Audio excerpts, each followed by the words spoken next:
Liturgia do dia 25 de maio de 2022, quarta-feira da sexta semana da Páscoa.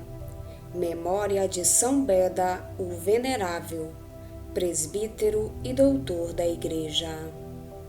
Primeira leitura. Leitura dos Atos dos Apóstolos. Naqueles dias, os que conduziram Paulo levaram-no até Atenas. De lá, voltando, transmitiram a Silas e Timóteo a ordem de que fossem ter com ele o mais cedo possível. E partiram. De pé, no meio do Areópago, Paulo disse: Homens atenienses, em tudo eu vejo que vós sois extremamente religiosos.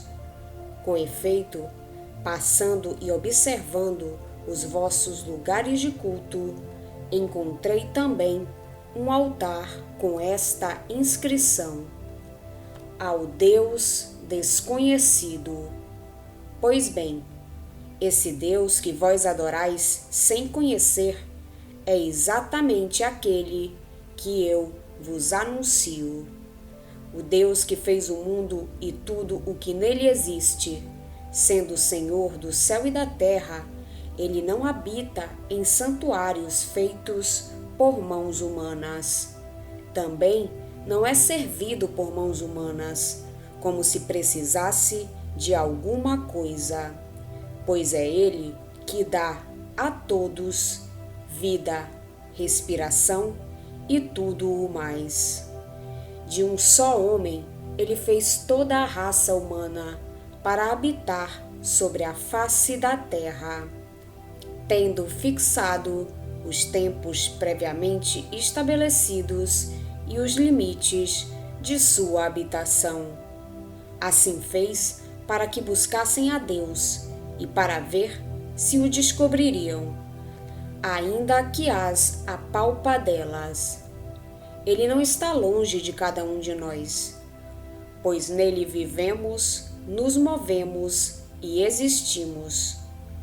Como disseram alguns dentre vossos poetas, somos da raça do próprio Deus. Sendo, portanto, da raça de Deus, não devemos pensar que a divindade seja semelhante a ouro, prata ou pedra, trabalhados pela arte e imaginação do homem.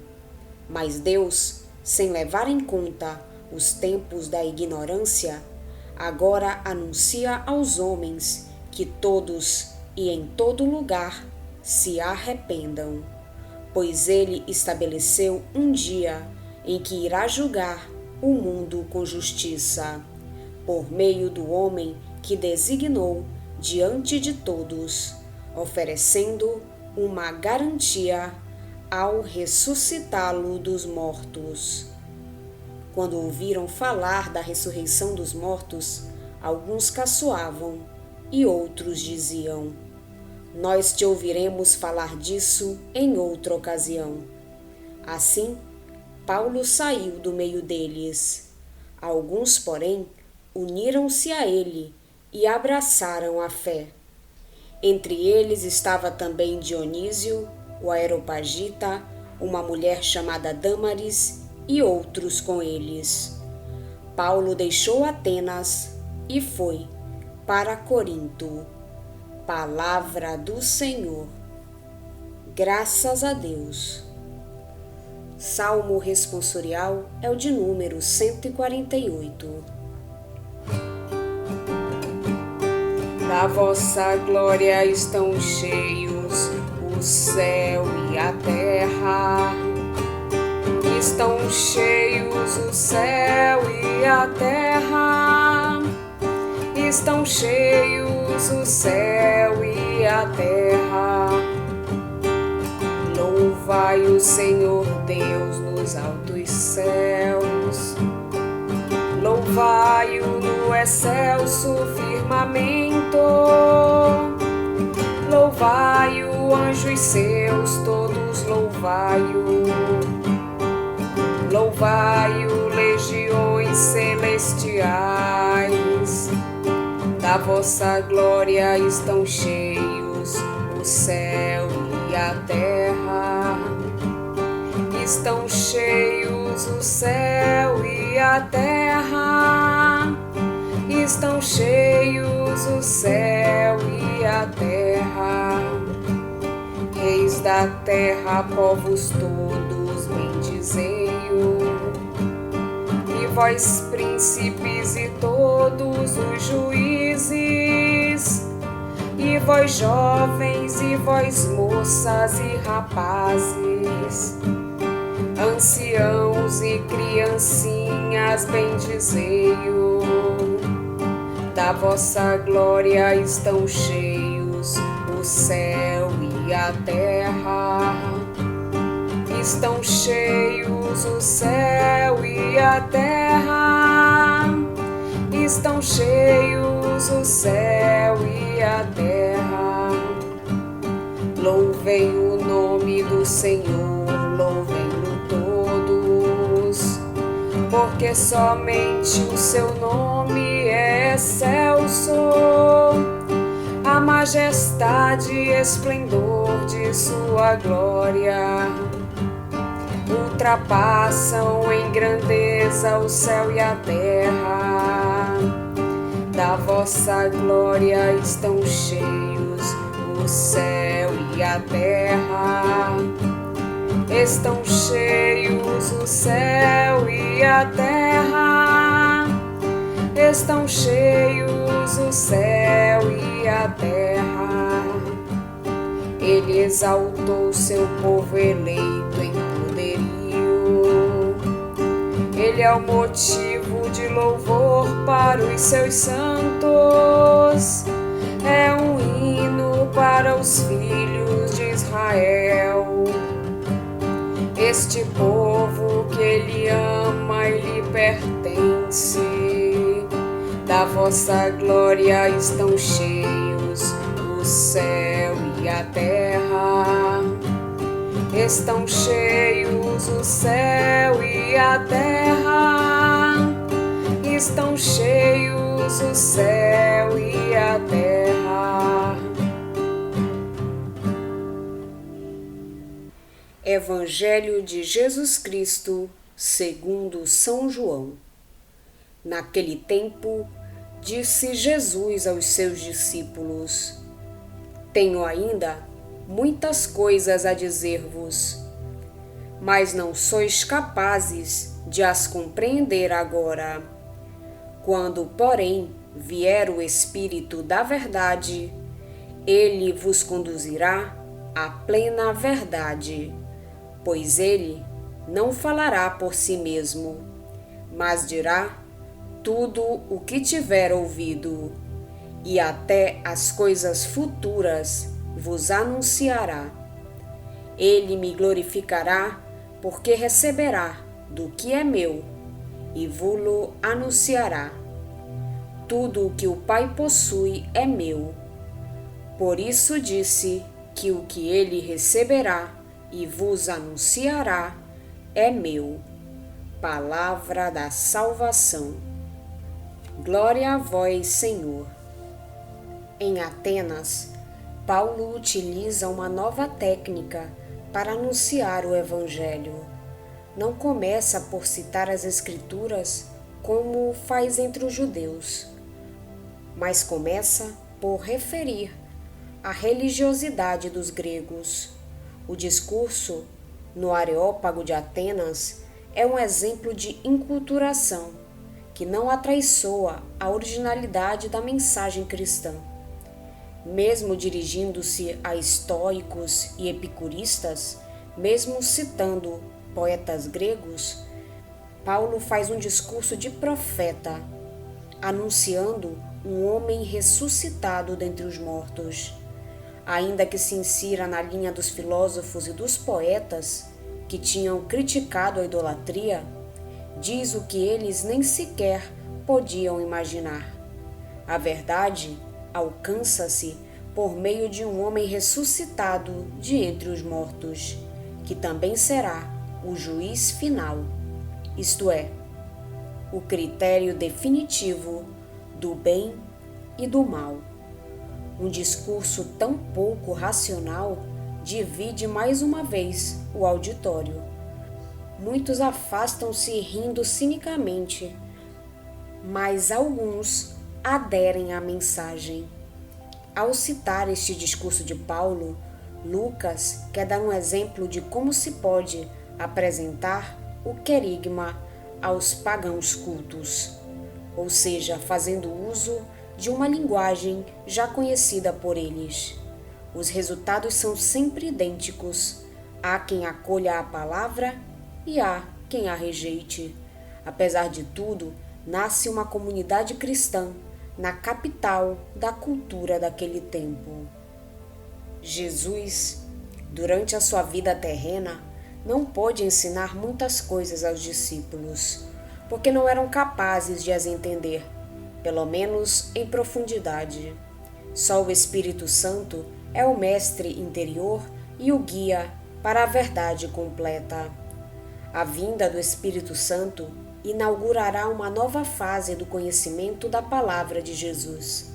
O seu ensinamento será dado no íntimo do coração de cada discípulo. Por ele, hão de conhecer os segredos da verdade de Cristo e interiorizá-los. A missão do Espírito será semelhante à de Jesus, mas dirigida para o passado e para o futuro. Como durante a sua vida terrena, o Filho nada fez sem o consenso e a unidade do Pai, assim também o Espírito há de agir em perfeita dependência de Jesus na Igreja pós-pascal.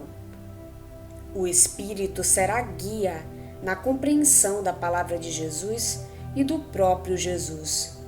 Fará ver a realidade de Deus e dos homens como o Pai e o Filho a veem. Fará conhecer o mundo e a história na perspectiva da novidade iniciada com a morte e a ressurreição de Cristo. Paulo verifica que os atenienses são muito religiosos, que sabem muito de religião, que se tinham preocupado em honrar todos os deuses e que, entre muitos erros, tinham tido uma boa inspiração ao se dedicar um altar ao Deus desconhecido. A consciência da sua ignorância podia ser uma preparação para acolher a revelação do verdadeiro Deus. Mas para isso, ainda precisavam do Espírito de verdade, que só é dado por meio do ressuscitado. Muitos, todavia, não estavam preparados para isso.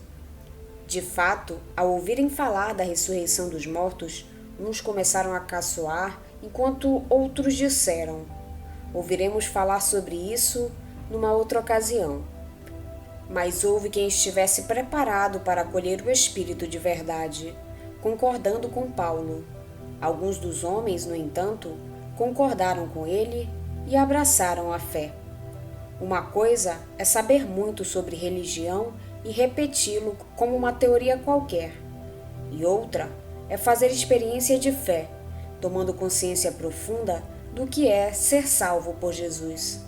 Essa experiência e essa consciência são uma graça do Espírito Santo, o Espírito de verdade, segundo as palavras de Jesus. É o Espírito que nos permite fazer a exegese das palavras do Senhor, para caminharmos pela história com a mente de Deus, isto é, com o seu modo de ver e de julgar, de sentir e de atuar. Essa mente de Deus coloca muitas vezes os discípulos em confronto com a mentalidade do mundo. O verdadeiro sentido das coisas, da história, dos acontecimentos, está reservado àqueles que têm o Espírito, o deixam falar e escutam a sua voz num coração purificado. Bem-aventurados os puros de coração, porque verão a Deus. As épocas mais criativas da história para a fé foram aquelas em que os cristãos se empenharam seriamente na libertação interior, na oração e na santidade. As palavras do Senhor realizam maximamente nos santos, e são eles que melhor compreendem as coisas de Deus e o momento histórico em que vivem. Conhecer a realidade segundo Deus é algo de diferente do conhecimento simplesmente racional. É deixar que o Espírito fale num coração vazio de coisas demasiadamente terrenas. Hoje a Igreja faz memória a São Beda, o Venerável, presbítero e doutor da Igreja. Nasceu no território do mosteiro beneditino de Wearmouth, Inglaterra, em 673. Foi educado por São Bento Biscop e ingressou no referido mosteiro, onde recebeu a ordenação de presbítero. Desempenhou o seu ministério dedicando-se ao ensino e à atividade literária. Escreveu obras de cunho teológico e histórico, seguindo a tradição dos santos padres e explicando a Sagrada Escritura. Morreu em 735. Vamos pedir a Deus que nos auxilie no dia de hoje para que possamos permanecer na sua santa vontade. Pedimos também a intercessão da Virgem Maria, São Beda e todos os anjos e santos de Deus. Pai nosso que estais nos céus, santificado seja o vosso nome. Venha a nós o vosso reino, seja feita a vossa vontade, assim na terra como no céu. O pão nosso de cada dia nos dai hoje. Perdoai-nos as nossas ofensas, assim como nós perdoamos a quem nos tem ofendido. E não nos deixeis cair em tentação, mas livrai-nos do mal. Amém. Oração. Ó Deus, que iluminais a vossa Igreja com a erudição do vosso presbítero São Beda, o Venerável, concedei-nos sempre a luz da sua sabedoria e o apoio de seus méritos. Por nosso Senhor Jesus Cristo, vosso Filho, na unidade do Espírito Santo. Amém. Estivemos reunidos em nome do Pai, do Filho e do Espírito Santo. Amém. Tenham todos um abençoado dia. Fiquem na santa paz de Jesus. Se inscrevam no canal, deixem seu like e compartilhem essa mensagem com seus amigos. Um grande abraço e até o próximo vídeo.